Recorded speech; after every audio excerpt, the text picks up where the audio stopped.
Washington President Trump asserted Monday that he would have rushed in to save the students and teachers of Marjory Stoneman Douglas High School from a gunman with an assault weapon, even if he was unarmed at the time of the massacre. Speaking to a meeting of the country's governors at the White House, Mr. Trump conceded that you don't know until you test it. But he said he believed he would have exhibited bravery even if I didn't have a weapon, and I think most of the people in this room would have done that, too.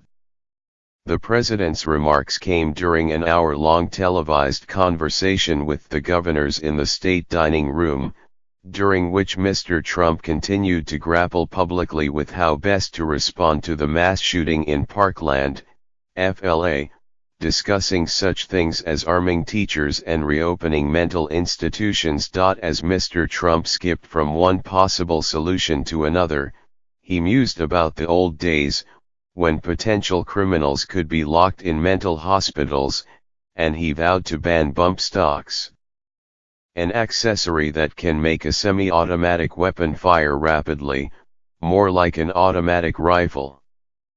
But he dropped any mention of raising the age required to purchase a rifle to 21 from 18, something he said last week he supported, despite opposition from the National Rifle Association. But the president continued his days-long verbal assault on Florida sheriff's deputies, calling their reported failure to respond to the Parkland school massacre, which killed 17 staff members and students, disgusting and a disgrace.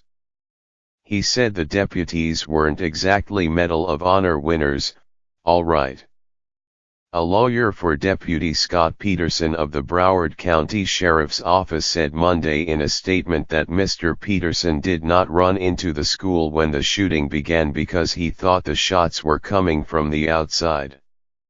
Mr. Peterson retired Thursday after Sheriff Scott Israel branded him a coward for failing to run into the building to try to save students. Mr.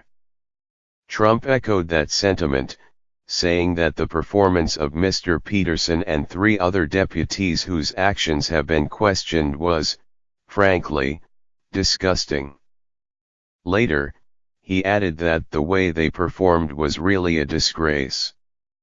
As lawmakers returned to Washington after a week-long break, the president used the White House forum on Monday to insist that politicians do something quickly to ensure that shootings like the one in Florida will never happen again. The politics of guns for Republicans continue to be difficult. Georgia's Lieutenant Governor, Casey Cagle, a conservative Republican, said on Monday that he would block any tax break for his state's largest employer, Delta Air Lines, if the company does not reinstate discounts for NRA members that it suspended after the shooting. And Mr. Trump, who said he had lunch Sunday with NRA leaders, publicly clashed with Washington state's Democratic governor about the benefits of giving guns to some teachers. Mr. Trump said again that he supports a bill to strengthen the system of background checks made during some gun purchases. That legislation is sponsored by Senator John Cornyn of Texas, the number 2 Republican in the Senate, who said on Monday that he would move forward with his background check bill as early as this week. But the 2 top Republicans in Congress, Speaker Paul D. Ryan of Wisconsin and Senator Mitch McConnell of Kentucky, the majority leader, have largely been silent on the broader debate about possible changes to gun laws after the Florida shooting. Mr. Trump tried to take the lead. We have to have action. We don't have any action, Mr. Trump complained.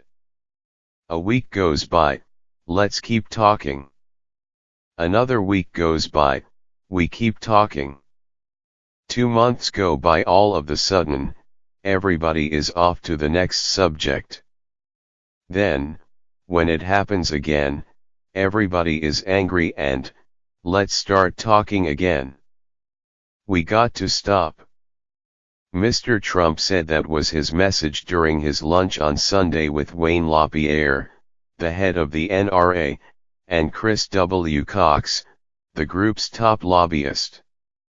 He called the pair great patriots and great people who want to do something quickly to prevent more school shootings. Don't worry about the NRA. They're on our side, the president told the governors. You guys, half of you are so afraid of the NRA. There's nothing to be afraid of. And you know what? If they're not with you, we have to fight them every once in a while. That's O.K. But even as he chided his predecessors in Washington for their delays and inaction, Mr. Trump's own preferred solutions remained elusive Monday as he continued what administration officials described as a listening phase of the response. We're still listening and making and determining the best steps forward, Sarah Huckabee Sanders, the White House press secretary, told reporters after the president's session with the governors on Monday morning. Mr.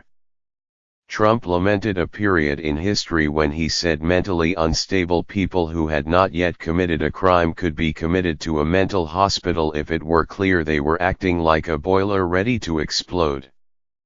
You could nab somebody like this, Mr. Trump said of the Florida shooting suspect, Nicholas Cruz, citing the scores of warning signs that Mr. Cruz was troubled. You can't arrest him, I guess, because he hasn't done anything.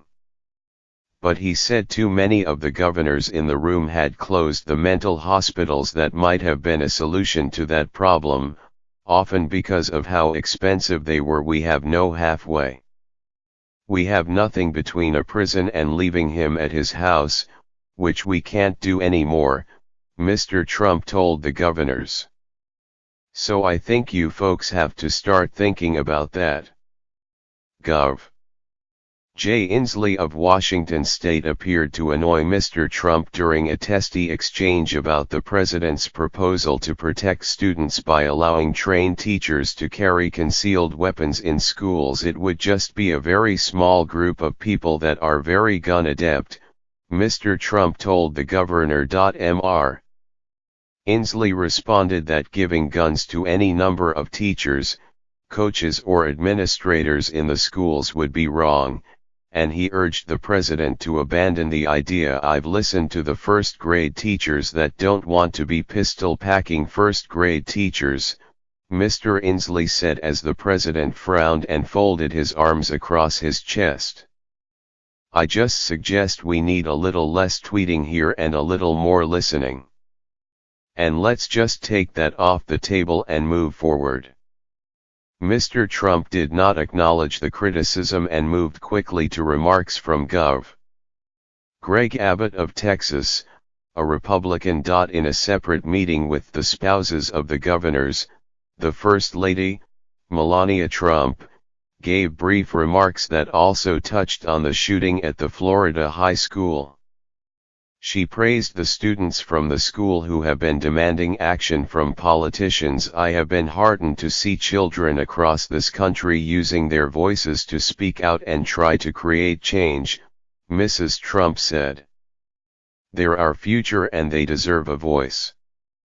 Ms. Sanders said later that the president also supported the students who had been protesting, even though he opposes the ban on assault weapons that many of them have been calling for. That's the reason why he had a number of them here at the White House just last week, Ms. Sanders said. It is one that is very important and should be listened to. We want to continue that dialogue as well as continue the conversations with state, local and federal officials. The governors came away impressed by Mr. Trump's resolve to address the issue, according to Gov.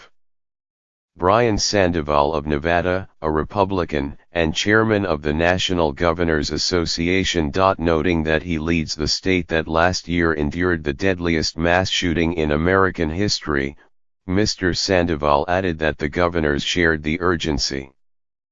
There's a consensus that something needs to be done. But there was no consensus about Mr. Trump's idea of arming trained teachers or other school personnel. I have 3 kids, said Gov. Steve Bullock of Montana, a Democrat, and the vice chairman of the association. I don't want my teachers armed. I don't think most Americans do.